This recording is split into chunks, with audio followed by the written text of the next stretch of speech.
everyone. Welcome back to Morning Cup. I am so excited today because I have Melissa Miller with me. And Melissa is a former certified nursing assistant turned full-time stay-at-home mom and spousal caregiver for her epileptic husband. Thank you so much for being here today, Melissa. I'm so excited to get started. Thank you for having me, Caroline. It's an honor to be here. Absolutely. So I would love to dive into your journey of entrepreneurship. I know you have switched and shifted gears, but what was that experience like for you? And then we'll dive deeper into it.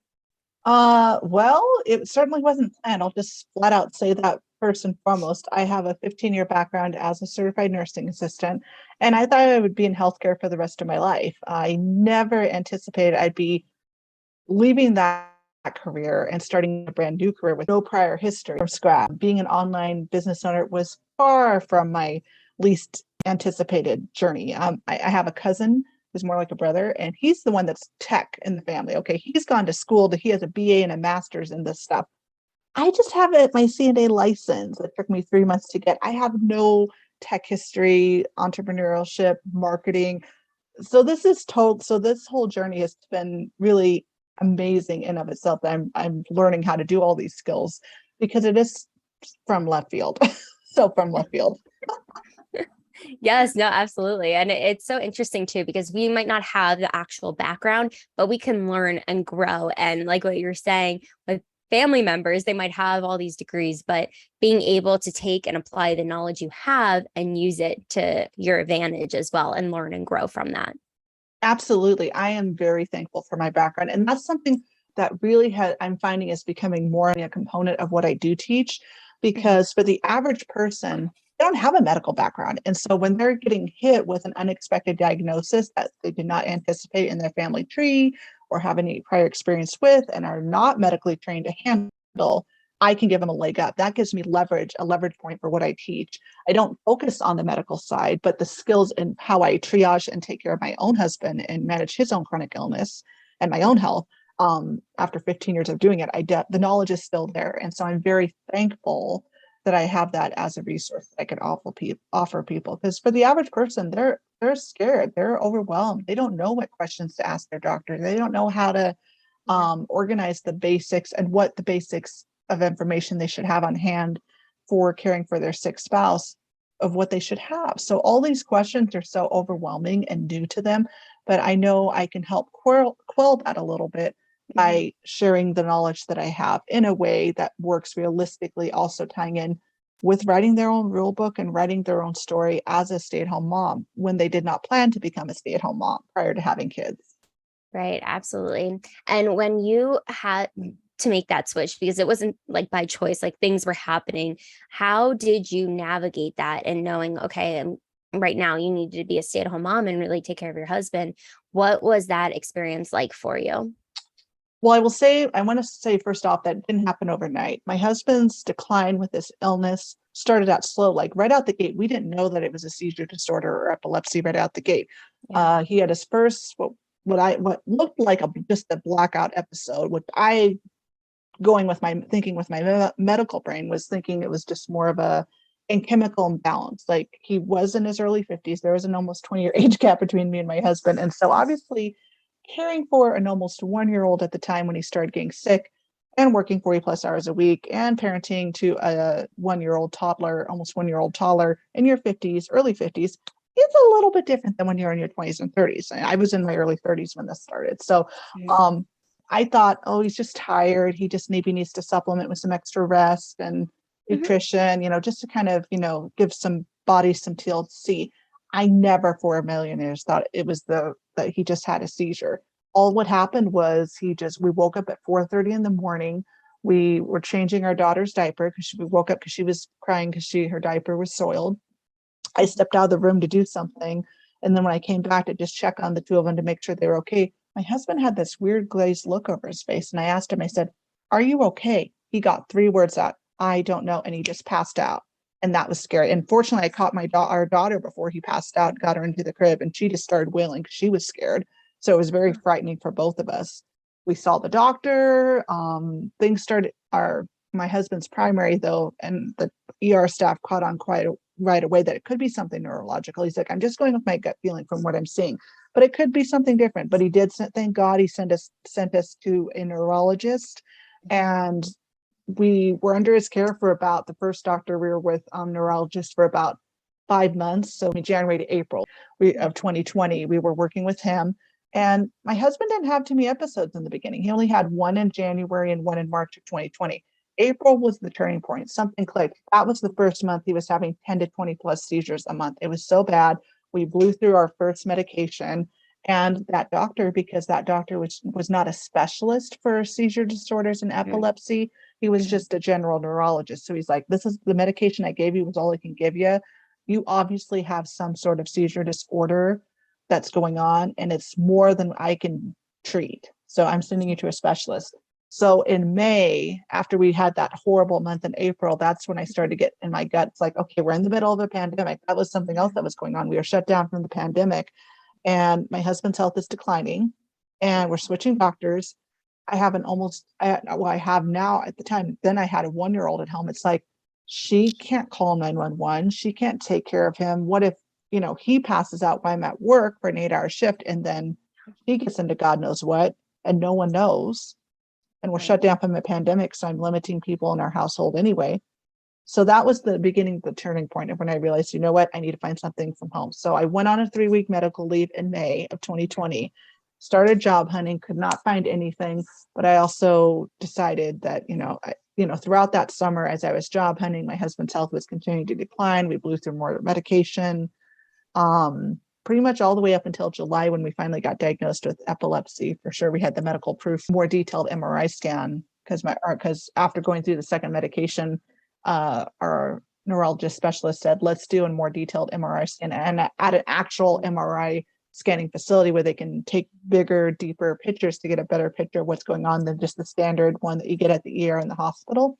And that's the proof we needed, because we found that his left front temporal lobe had shrunk and damaged. So that was the proof I needed. With the amount of seizures he was having consecutively after being on medication, that was the other proof we needed. So that's what clinched my decision to A, stay home and quit my job. I'd been extending my medical leave there, and B, I started a blog in May of 2020. I didn't know what I was doing, but I just had this hunch that I was going to have to do something out of the box, kind of out of the box spectrum of what was normal, because everything that I found online for remote work either wanted a bachelor's or a master's, X amount of years of experience, or they were just offering remote work temporarily with a plan to go back on site once the pandemic quieted down.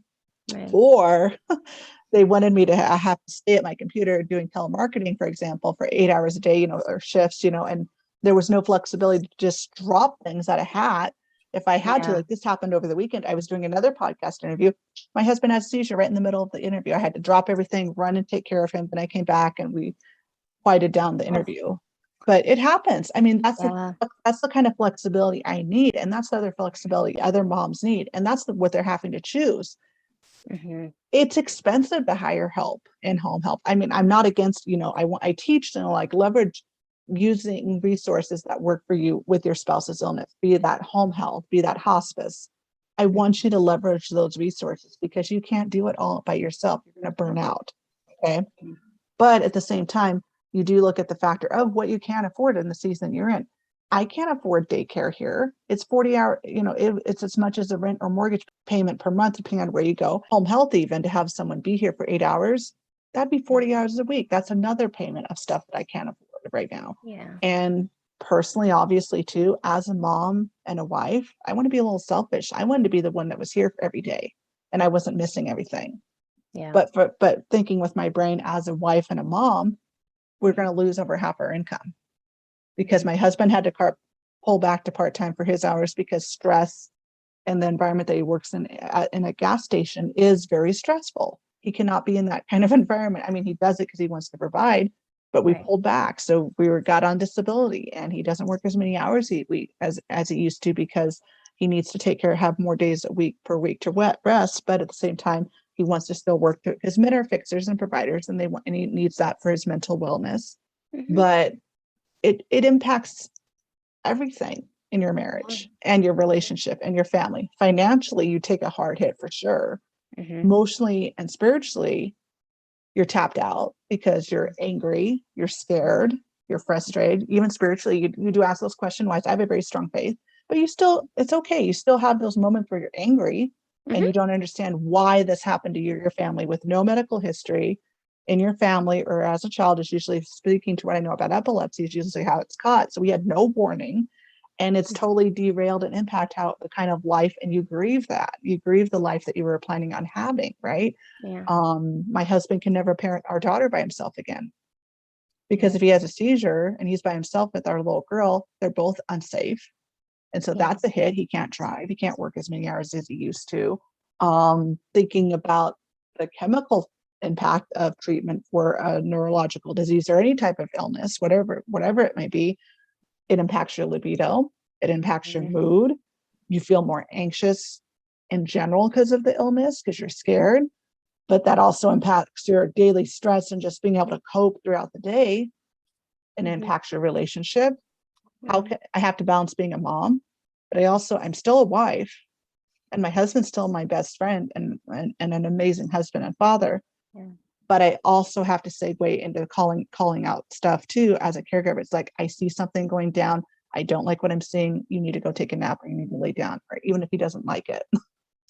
So there's those conflicts of interest that have to coincide with each other and exist cohesively together. Mhm. But there's definitely those days where it's like, no. And how do you deal with that conflict when that arises, especially in marriage? Because that can be really tricky because you're a mom and you're a wife, but you're also taking care of your husband on a medical level. So how does that all transpire? It's a process, you know. One thing that I have really done on my end that I learned the hard way. Okay, so listen up, guys. Really, buckle up. Okay, really listen up. Take notes. Yeah, take notes. When you're in a situation like this, the one thing that you have to do, the two main things that I teach are preparing for the unexpected. You need to be able to take care of your spouse and be prepared for those unexpected hard days and emergencies. They're going to happen. And be prepared and organized for that, because that decreases your overall stress and it gives your spouse peace of mind if something goes down. The other piece of the puzzle is, you're the caregiver, you're the mom, you're the wife. You're picking up a lot more slack than what you used to as a mom and as a wife, because your spouse can't do as much. Okay? Mhm. Mhm. So you need to daily fill your cup. And I'm talking not just physically. Yes, making sure you drink enough water, getting 15 to 20 minutes of movement in is important, making sure you're eating your diet, make sure you're eating healthy, getting 7 hours of sleep. Hello, that doesn't happen, but we try. You want to shoot for that. You need that rest. Getting time to recharge mentally and emotionally and spiritually is important. Mhm. So whole body self-care is what we're going for, and listening to your body if there's something wrong. Don't put off your wellness visits. Okay, so a little backstory. I did not prioritize everything that I do now for my self-care. I didn't practice in 2020. I was so tunnel visioned in mom mode and caregiver mode that I did not getting a self-care routine right out the gate. I Mhm. regret that. And I put off my wellness visits and ignored I have hypothyroidism, for example. So I Mhm. get gut issues, and they got so much worse than normal. I put off seeing the doctor. By the time I couldn't take it anymore, which was in May or April of 2021, it was so out of Mhm. control. I Mhm. hadn't been keeping my medical team in the loop. So we had really no idea of where to start. We just started testing, and my MP couldn't do anything. So she sent me to a general surgeon to make sure my appendix was okay, because we were thinking there was something like that.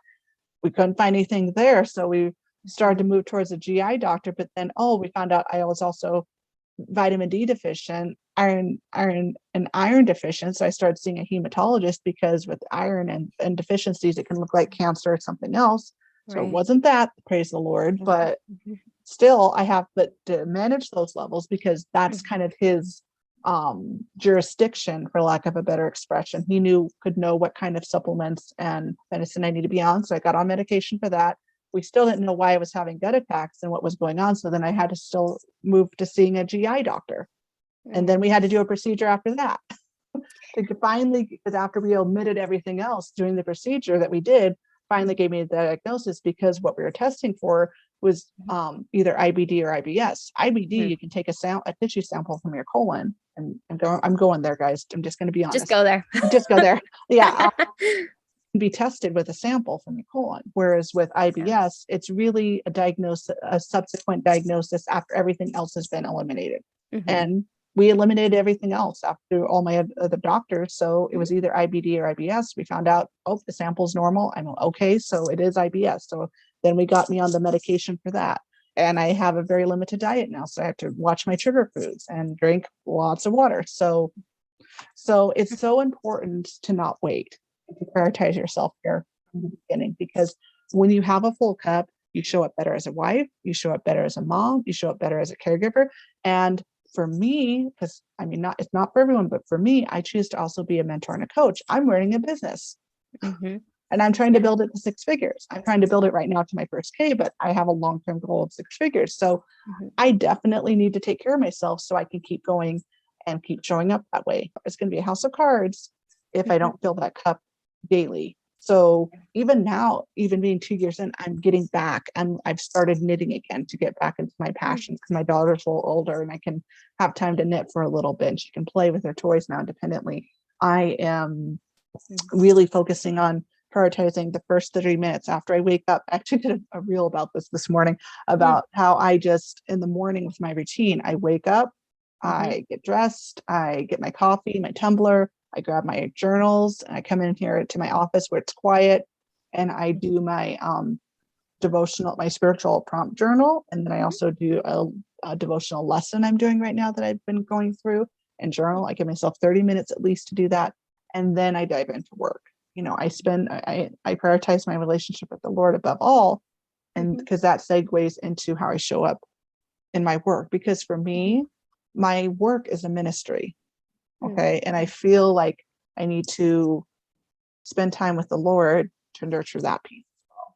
So, and my role as a mom, and my role as a caregiver, and my role as a wife, whether you're spiritually sound or not, it's still important to still practice good mindset, and to just really pay attention and listen to, like, this is something my business coach really drives home too. So shout out to the Faith Mariah, my girl Faith.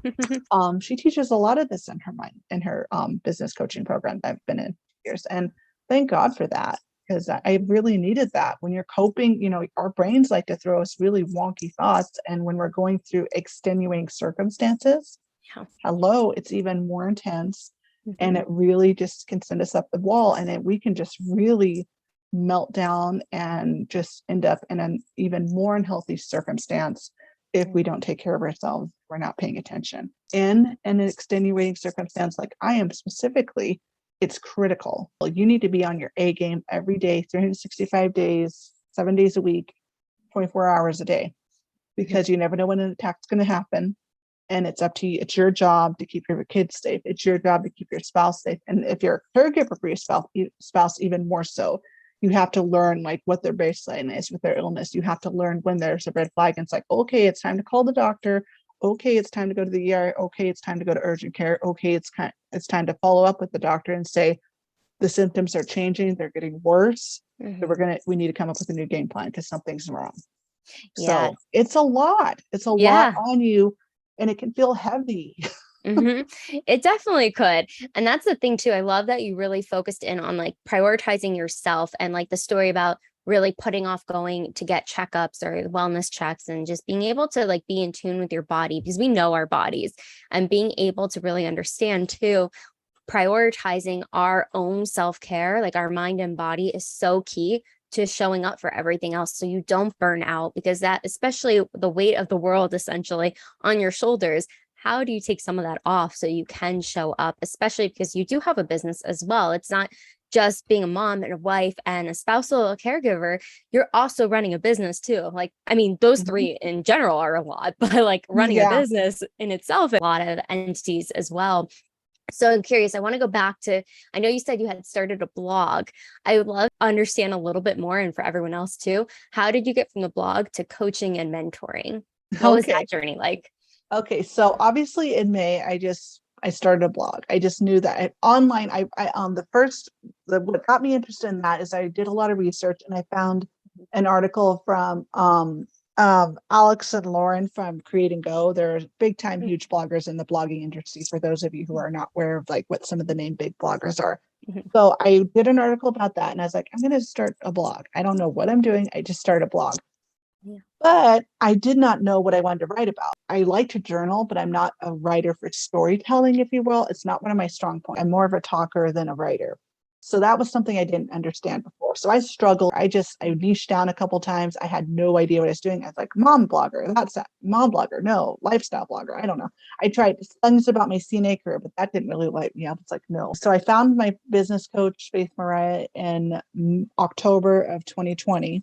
Mm. And that quarter was just a big change of just trying to figure out what I would talk about. She coached me hard that first quarter because I just had no clue about what to do. She'd been pushing me to do my market research to find my gap in the market. And I kind of dragged my feet. I'll be honest, I kind of dragged my feet. But by December of 2020, I finally got my footing. I figured out, you know what? I'm more of a talker than a writer. So that's the point. So coaching is probably perfect for me.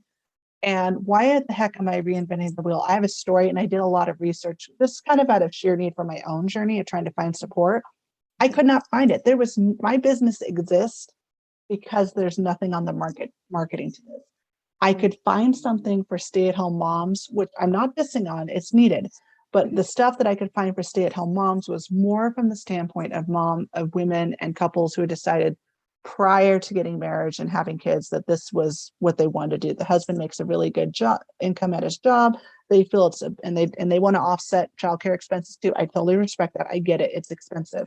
And they want to be and intentional with raising their children. So the mom stays at home.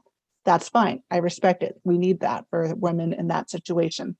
But it wasn't for the unexpected needing to stay home and not having a choice and having to become a stay-at-home mom out of necessity. Same thing with caregiving. I could find stuff for more targeted towards people who are starting to transition to caring for their parents or their grandparents because of the age gap. That's something we expect. And even with our marriages, think about, we anticipate caring for our spouses when they're 65 or older, because that's when, generally speaking, when the body really starts to break down and you start to see more health problems. Sometimes it's sooner, but you're just kind of thinking about retirement after you've raised your family. You don't anticipate it when you're still trying to raise your family.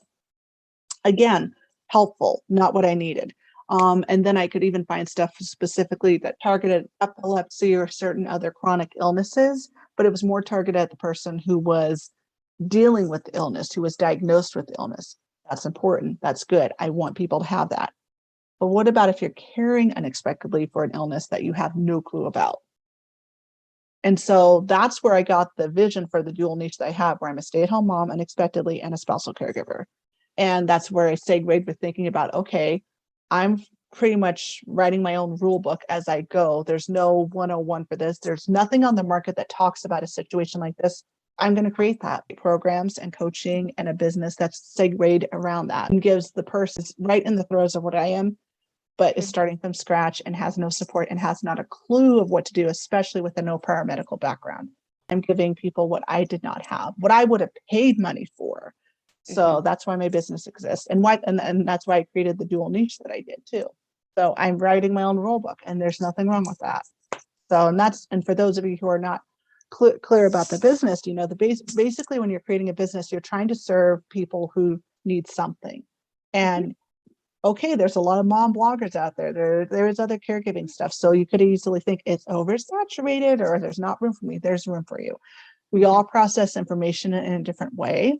And your story and what you have to share is uniquely powerful and just will probably resonate with some people better than others. So, for me, I'm doing a lot more coaching, intentionality with creating a realistic plan that works around your spouse's illness, because obviously what I have to deal with is going to be different than someone else with a different chronic illness. Even if I do find someone, for example, that does have a situation with a seizure disorder and epilepsy, that's the thing with epilepsy and seizure disorders. You're dealing with the brain. So you could have 50 people in the same room. I guarantee you all of them will be on a different titration of meds, and not all of them will qualify for, like, say, surgery if that's about to help, or a VNS. There's different types of devices to help stop seizures. There's 40 different drugs on the market right now for seizure disorders and managing that. And not everyone is on the same thing. My husband's on his 4th or 5th drug now, and the process 2 years in of getting him to the dose is different. There's a guy I talked to on Instagram last year that has had experience with some of the similar drugs that my husband's been on, but he's taking a combo for his body. He takes a combination of two that we blew through that did not work for him. Kept citrating up to try to find a sweet spot that worked for his brain. It didn't do anything. So everyone's different. And with chronic illness, your journey is supposed to look different, and it will look different. So that's where the piece comes into for me of like, what is realistic for creating a routine and getting a systems and everything in place with navigating, balancing motherhood and caregiving. What works for you? Like my husband's pretty high functioning, except when he doesn't, as long as he doesn't have a seizure, he's pretty high functioning. No, there's some chronic illnesses where you are bedridden. And so it might mean that you're having to change incontinent underwear on your spouse. It might mean you have to use a mechanical lift to get them in and out of bed because they have days where they just can't physically stand or pivot. They can't do it. So you're having to use a mechanical lift for safety to get them in and out of bed because of that risk of them, suddenly just their legs give out from under to beneath them and they can't make it to the bed or the chair. And then you could have the risk of a broken hip, or obviously as a caregiver, which happens, you could, you yourself could end up with a back injury. So that's going to take more time doing that kind of ADL or activities of daily living. That's going to impact you more physically and time-wise than say with my husband, where I'm basically just keeping an alert out for making sure he gets medically treated with the medications and that he is safe and he does come out of his seizures safely. That he doesn't hit his head, for example. If he falls and hit his head, we're going to the ER and I'm having a CAT scan done to make sure he doesn't have a concussion, because that's a priority. Right. So he already has damage to his brain. We don't need anything else going on with his brain. So it looks different for everybody. It's supposed to look differently for everybody. I want to have that kind of resource for everybody that needs that in that situation. I love that. And, it's so interesting too, because when you think about it, everybody is different. Our body chemistry is different. So going back to like what you're saying about your husband and just hearing from other people, if you have 50 people in the room, they're going to have different diagnoses, or it might be the same, but each medication might be different or what they need. And that's just, I love that you kind of segued into with your coaching as well and your mentoring, that there was a need. And that's all entrepreneurship. It's finding what is the problem and having a solution for it, and being able to find your own niche and writing your own book, writing your own rule book, for instance, but being able to understand too the depth of it, of when we are creating something that is going to really impact the masses in a particular way that's unique to chronic illness or any disease that anyone has, but being able to understand how to be mentor and coach others to help in that situation, to help grow your business, but you're also helping so many individuals that might be really struggling right now and not knowing how to manage it all. So I'm curious, how have you been able to manage motherhood, being a wife, running a business, taking care of yourself? How do you integrate all of it together? Well, going back to what I teach, one of the R's in it, so it goes PROMPT. So preparing for the unexpected, reaching out for support, getting organized at home, managing your busy schedule, prioritizing your self-care, and telling your story. So the big one of how I cope is reaching out for support and building your support network. So obviously I'm in a lot better place with that first R than I was 2 years ago. Let's just be brutally honest. And building your support network, it doesn't have to be just having someone to talk to. It can be outsourcing tasks. So and that segues into getting organized. So they're all kind of interconnected, but important. So, because it touches on, going back to STEM, which is my, self-care acronym: spiritual reconnection, thought management, emotional release, and movement throughout the day. So they're all interconnected. Outsourcing those tasks is huge, and having support. So because it's interesting, since I couldn't find a resource that really works for me for that dual niche that, I'm in, it's interesting. What has worked for me is my mastermind that I'm a part of, Face Group, has become like another family to me. I've been in there for 2 years. There's moms in there. There's people who have dealt with caregiving. They have been a resource. And having a coach that has really worked her butt off to build a 6-figure business and give other women a reasonable, affordable way to get business coaching to pursue their passions and their dreams that God has laid on their heart. That has been a lifesaver. I would have given up a long time ago. So that's been one thing.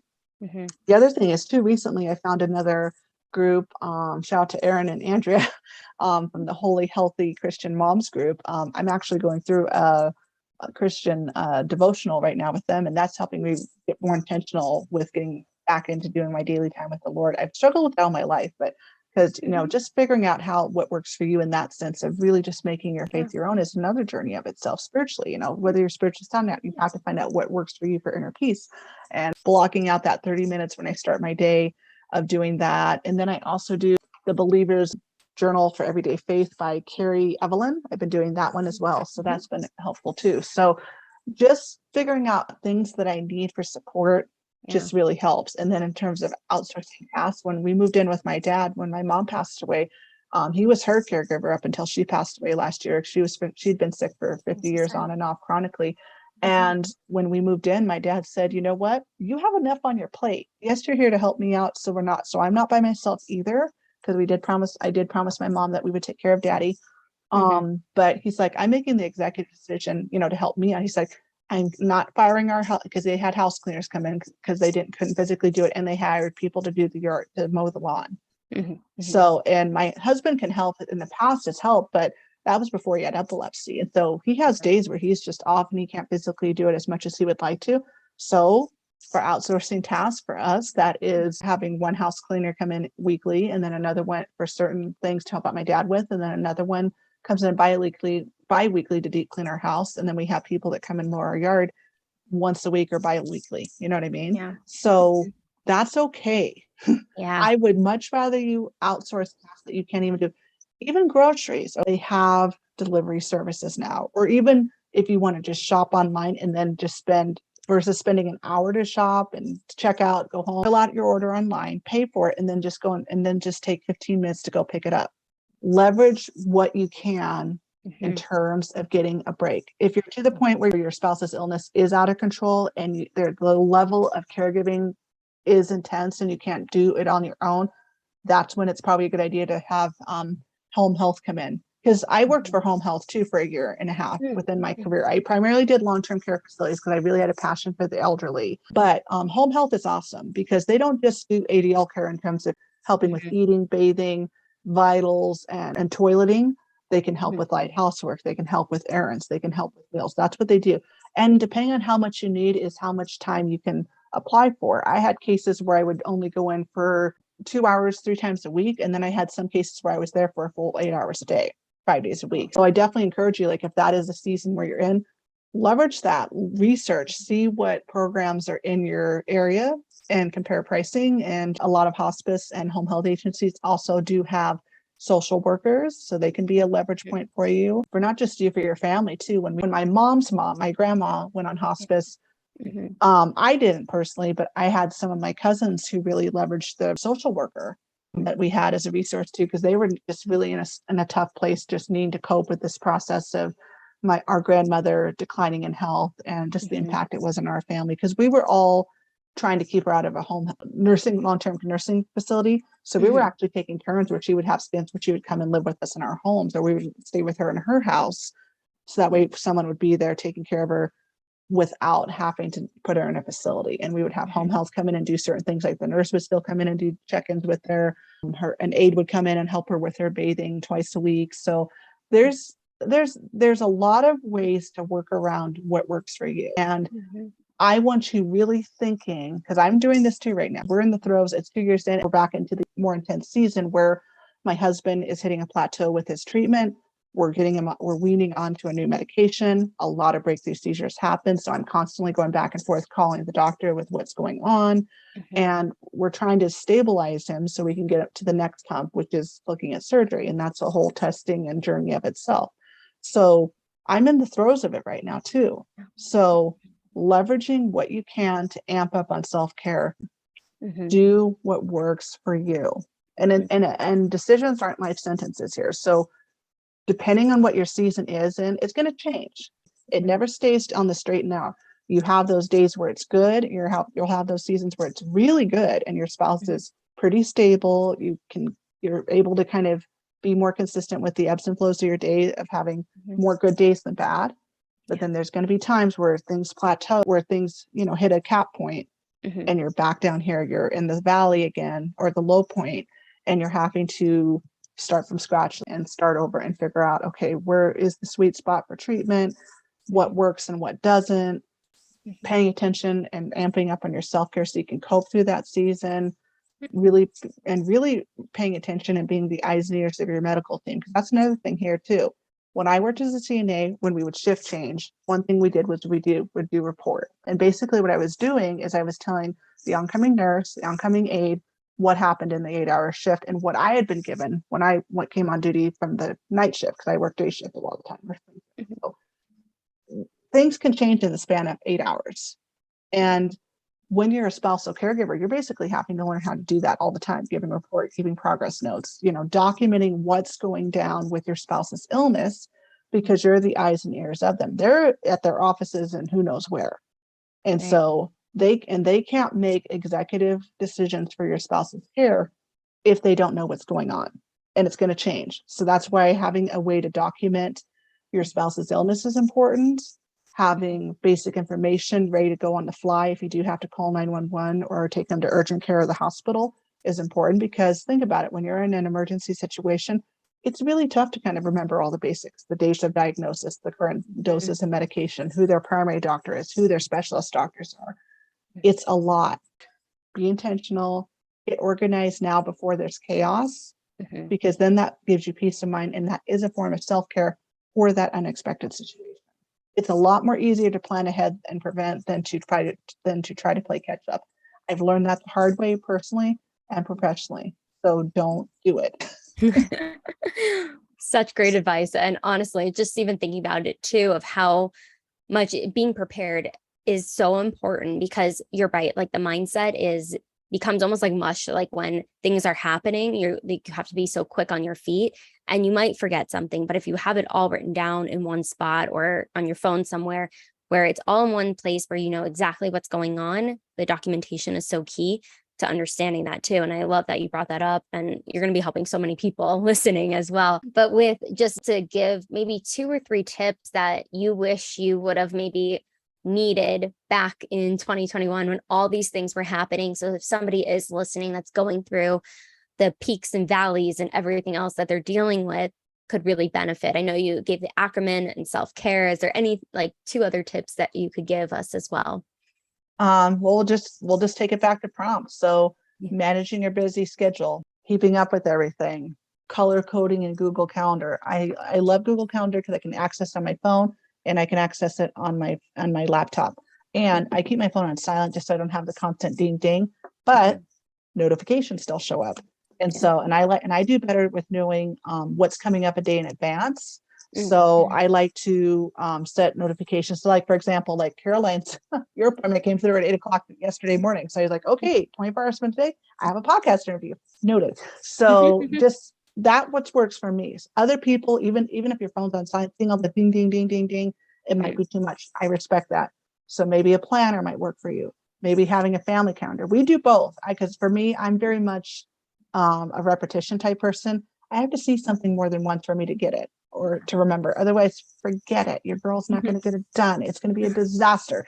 So we have a family calendar on our fridge where we kind of write some of the bigger things about, like when my husband works, when I have morning appointments, or I have appointment, or it's a day where I need help with extra help from my dad to watch our daughter. So Daryl can rest and I can work and do things like this, make the decision to work only from like 6 in the morning until 11 in the morning, So I would say managing your busy schedule is a big one. Figuring out what works for you. Is it a planner? Is it a family calendar? Is it leveraging Google Calendar? Asana and Airtable are great for both personal and professional. I live by Asana and Airtable to just, even if it's just for documents, think about it. We have so much information that we have in documents and logins and username passwords for whether it's, banking or bills, or like if you are a healthcare if you are a caregiver for your spouse, everything's digital. So maybe you are waiting for a test result on your spouse's illness and but you need to remember the login and username password to go check their portal. So having a template, to keep track of all your username and passwords. I keep 2. I pay for one. So if I can't get into Airtable because Airtable's being annoying, I have a backup way of being able to do that. But I also like having Airtable in Airtable too. So like when I am working and I'm going back and forth between tabs when I work, I can just go back and forth easily. So that would be another thing. The other thing I would say is just getting organized with a daily routine. Yeah. What are the tasks, like we talked about a little bit, what are the tasks that you can outsource, that you can take off your to-do list, that you don't have to worry about? Or could you make it maybe a bi-weekly or a weekly or bi-weekly or even a monthly task to where it still needs to get done. You still want to have eyes on it and have it in your to-do list, either in your planner, your calendar, Google Calendar, or whatever, or Asana. But it's not a have to. What are the non-negotiable 15-minute tasks? This is what I teach with my moms is every day to kind of keep ahead of the game. So for example, I'll use laundry. When I was a CNA, I would have 2 days off. And so the first day would be a work day. I'd pay bills, do laundry, deep clean the house. Second day would be a day to relax, spend time with family, and we'd make plans with family and friends. I have a chronically ill husband. I never know when things are going to go down. So if I plan on doing 5 loads of laundry on Friday, and my husband has a seizure, it's not going to get done. Right. So my little rule of thumb for that is I want to still get it done. I can't bet on doing it on a specific day anymore. That just doesn't work, having set days for everything. It just does not work anymore, because that day could be the day that we have a bad off day with my husband. So when my laundry hamper gets 3/4 to all the way full, I do a load of laundry first thing.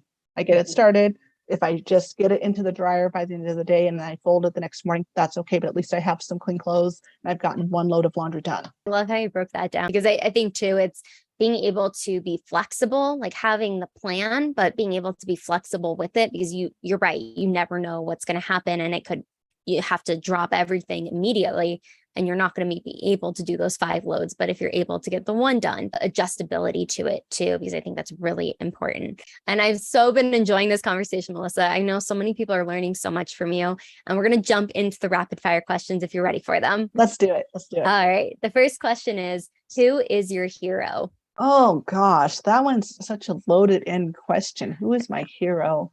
It's a tough question. I know. Whatever pops in your mind.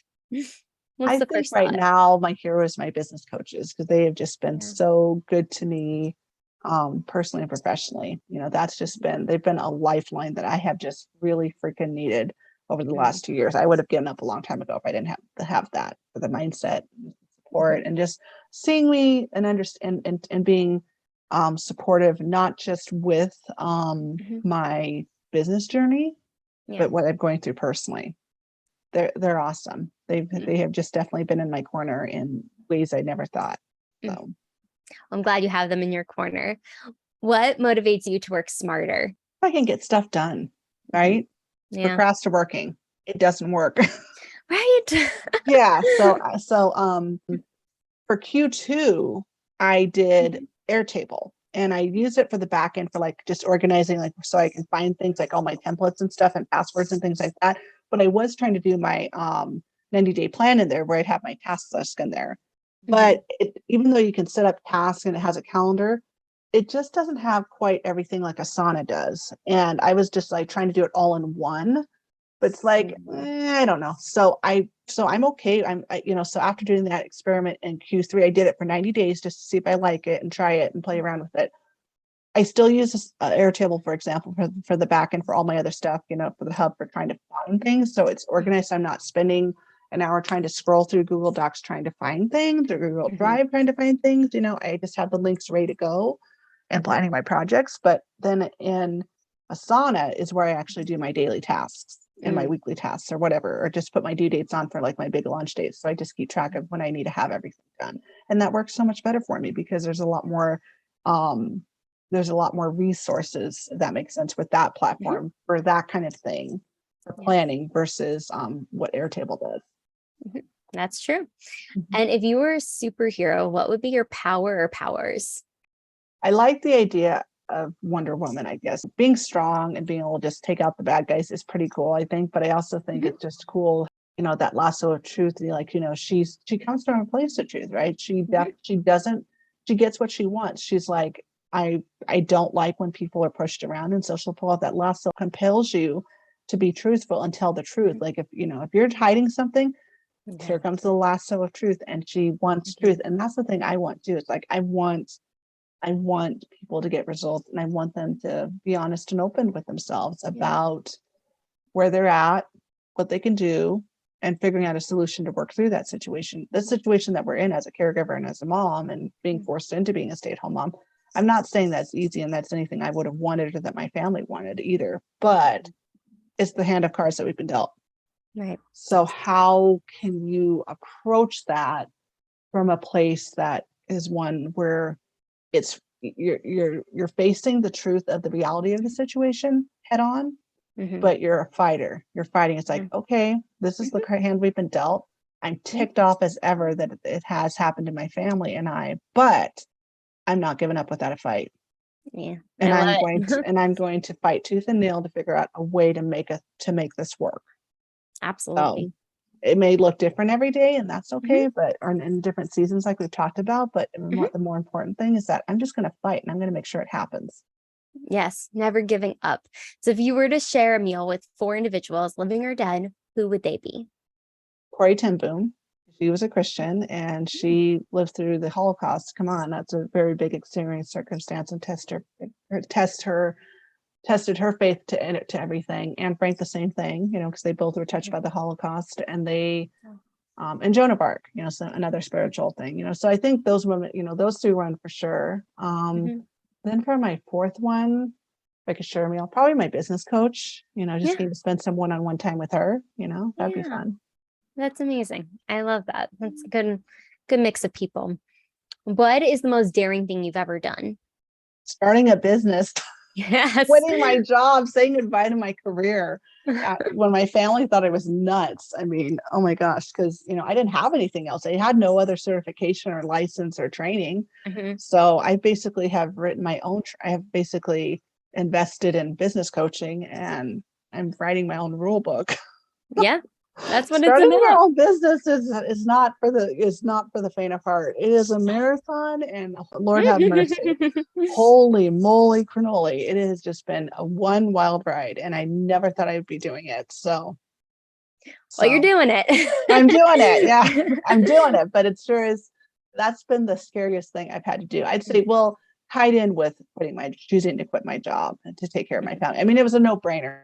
I mean, as a mom and a caregiver, you fight, you want to be present for your family. So that was a no-brainer. So I would say with that piece, making the decision was actually easier than the whole process afterwards. Making the decision to quit my job and be home full-time is the easy part. Figuring out how to write that rule book over the past 2 years, that's been the roller coaster, and building a business. So alongside that, with also rewriting a whole different rule book in of itself. Definitely by far the scariest thing I've ever done. I believe it. And what is the phone app that you use the most? Girl, you had to freaking go there. Yes. Dang it. Well, I definitely use Google Calendar a lot because I'm putting all my appointments in there for both personally and for my coaching, for appointments, for networking, for my business, keeping track of my own business coaching calls that I have with my coach, my calls and calls I host in there, medical appointments. I would say Google Calendar is definitely probably really big. Airtable and my Gmail. So a lot of apps. You had to ask that question. Now it's out on the internet for everyone to know. Oh my gosh. Well, you're not alone. A lot of people have said similar ones. So you're not alone. What is the last book that you've read or listened to? Interesting. I know listening to audiobooks is a big thing. My dad's in that season where he really prefers to listen to books than physically hold and have to focus and concentrate on reading a book. With all the tech stuff I do with my business, I still just love and how tech driven and technology based our culture is going. I really love going to Barnes and Noble and buying books and just having a hardback copy, because I also like to underline too and save, and I can just refer back to it whenever I want. I don't have to worry about dealing with tech stuff. Yay. So no offense, they gave me a break from the tech. So the last book, I need to finish it. The 12-Week Cure by Brian P. Moran and Michael Lennington. I'm currently working through for spiritual mindset and business, because she's from a Christian. She's a business mindset coach, but she encompasses, scripture and the Lord, which I love. Jenny E. Allen's Get Out of Your Head, Avoiding the Spiral of Mindset. And then the other one, just for fun, is I obviously am a big Jane Austen fan. I love it. So I have all the movies, I have a lot of the books. And for my birthday this year, my husband and his best friend And my dad also surprised me with 3 copies of collector editions of 3 of the Jane Austen books that I like. So I've been reading Emma. So Nice. I love that. All amazing books, all different genres too. And if you were to have a movie about your life thus far, who would play you? you and your questions, Caroline. Oh, girl, we're gonna have words later. Let's see here. Let's see Welcome. here. Who? You're welcome. Yeah, I know, right? You're welcome. Who would play me? Ming Ya. I was thinking of her because she's Asian, but she played on ER. She was a doctor on the TV Yeah. show ER. I guess her, because she's the only thing I can think of because she was Asian, because she would look like me because she's Asian, but she's Chinese, but that's okay. I'm Korean. It's all right. It would still work. So Yeah. probably her, but that's an interesting question. I've never had that question asked before. So that's an interesting question. I'm glad you think so. I like to switch it up here. What is your favorite family recipe, whether it's traditional or you love making together as a family? Miss eating it because I'm grain free now because of my IBS, but I really loved growing up, I loved my dad's breakfast pizza. So it's a pizza that has eggs, hash browns, meat, traditional meat and stuff on it. And then I also loved, he's more of a baker. He's always enjoyed baking like desserts and breads and pies and cookies more than anything. And so growing up, he has this recipe for what's called English muffin bread.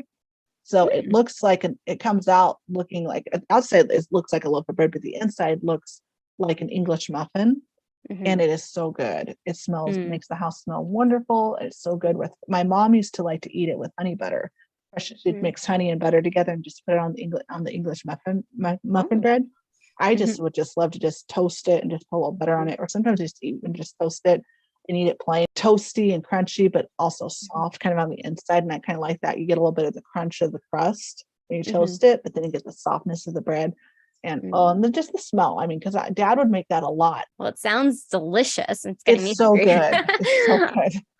So if you had to describe yourself as an animal, personality type, style, what animal would you be? Probably a tiger or a lion. I'm protective.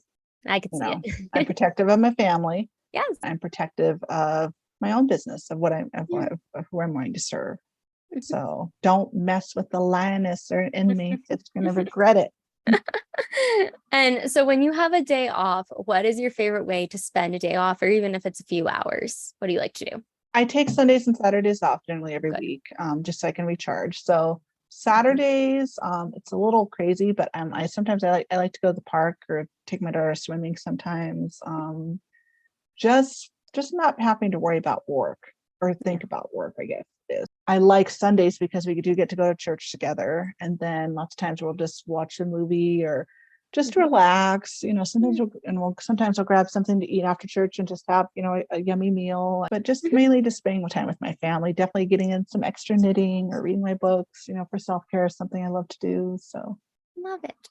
And what is something an outsider wouldn't know about your industry? What is it? Something that an outsider about my industry?